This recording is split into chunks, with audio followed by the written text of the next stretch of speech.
नमस्कार, मी पूजा. लोकमतमध्ये तुमचं स्वागत आहे. मान्सूनने अख्खा महाराष्ट्र व्यापलेला आहे. त्याच्यामुळे पुढचे काही दिवस महाराष्ट्रात पावसाचा जोर वाढणार आहे. कोणत्या भागांना हवामान विभागानं वादळी पावसाचा अलर्ट दिलाय, रेड अलर्ट कुठे असणार आहे, कोणत्या भागामध्ये सगळ्यात जास्त पाऊस पडू शकतो, सगळं या व्हिडिओच्या माध्यमातून जाणून घेऊ. आत्ता सध्या तुम्ही ही इमेज बघताय ती मान्सूनची प्रोग्रेस आहे. पुढचे काही दिवस मान्सून महाराष्ट्रामध्ये जोरदार बरसणार आहे. सध्या आपण जर बघितलं तर हा महाराष्ट्राचा भाग आहे आणि अख्खा महाराष्ट्र मान्सूननं व्यापलाय असं आपल्याला दिसतंय.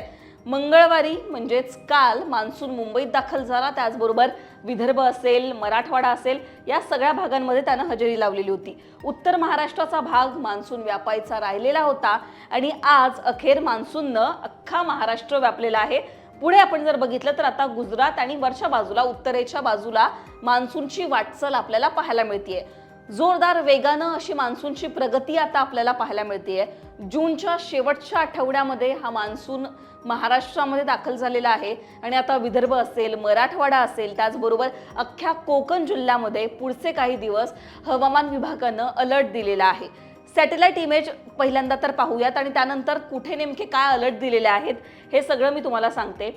आता सध्या आपण जर सॅटेलाइट इमेज पाहिली तर आपल्याला दिसतंय याआधी म्हणजेच एका आठवड्या आधीची सॅटेलाइट इमेज जर आपण बघितली तर कुठेच ढगांची निर्मिती झाली नव्हती. आपल्याला इथे सगळीकडे जर आपण बघितलं तर सध्या असं दिसतंय बंगालचा उपसागर, अरबी समुद्र, हा सगळा पश्चिम किनारपट्टीचा महाराष्ट्राच्या जवळचा भाग, इथे मोठ्या प्रमाणात आपल्याला ढगांची निर्मिती झालेली पाहायला मिळतेय. असं का होतंय तर अरबी समुद्र, बंगालच्या उपसागरात चक्राकार वारे मोठ्या प्रमाणात वाहत आहेत. त्यामुळे कमी दाबाची क्षेत्र तयार झाली आहेत आणि यामुळेच मान्सूनचा जोर आपल्याला वाढलेला पाहायला मिळतोय. आता या ज्या प्रणाली आहेत, या दोन प्रणाली ज्या आहेत, हे जे वादळी वारे आहेत, याचा परिणाम म्हणून कोकणाच्या सगळ्या जिल्ह्यांमध्ये वादळी वाऱ्यांसह, सोसाट्याच्या वाऱ्यांसह पाऊस पडेल अशी शक्यता वर्तवण्यात आली आहे. विदर्भामध्ये सुद्धा जिथे आपल्याला गेले काही दिवस हीटवेव्ह पाहायला मिळत होती तिथे सुद्धा पाऊस झोडपणार आहे असं चित्र आहे. पुढच्या इमेज आपण पाहूयात. अलर्ट नेमके काय दिलेले आहेत हवामान विभागाने, कोणत्या जिल्ह्यांमध्ये कसा पाऊस असणार आहे, काय इशारा दिलेला आहे, कुठे वादळी पावसाचा इशारा दिलेला आहे, ते सगळं आपण जाणून घेणार आहोत. 24 तारखेची इमेज जर तुम्ही बघितली, IMDनं जारी केलेली, कोकणामध्ये तुम्हाला इथे हे ढग दिसताय म्हणजेच काय तर मेघगर्जनेसह या भागांमध्ये पाऊस पडणार आहे. ऑरेंज अलर्ट दिलेला आहे. मुसळधार स्वरूपाचा पाऊस असणार आहे, अतिशय जोरदार पाऊस असणार आहे कोकणाच्या सगळ्याच जिल्ह्यांमध्ये.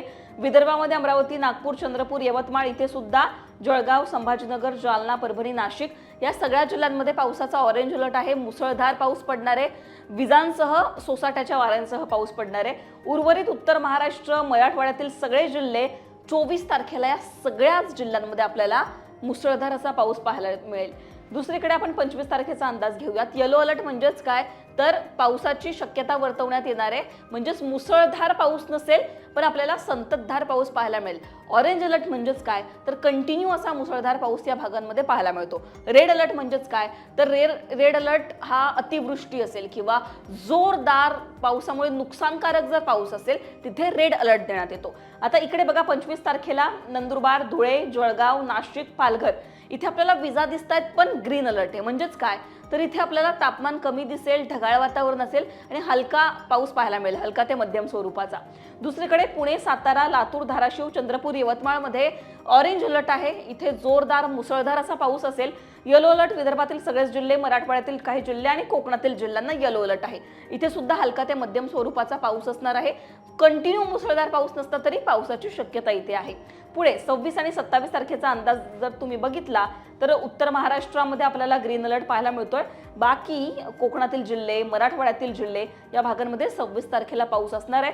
27 तारखेचा सुद्धा अंदाज जर आपण बघितला तर इथे सिंधुदुर्गला आपल्याला ऑरेंज अलर्ट आहे, मुसळधार पाऊस असेल. बाकी विदर्भातील काही जिल्ह्यांमध्ये, मराठवाड्यातील काही जिल्ह्यांमध्ये आणि उत्तर महाराष्ट्रामध्ये हलक्या ते मध्यम स्वरूपाचा पाऊस आपल्याला पाहायला मिळणार आहे. जूनच्या शेवटच्या आठवड्याचा हा अंदाज आपण बघतोय आणि आपल्याला इथे काय पाहायला मिळतंय. जूनचा युजली आपण जेव्हा विचार करतो ना तेव्हा कोकणामध्ये सगळ्यात जास्त पाऊस पडतो.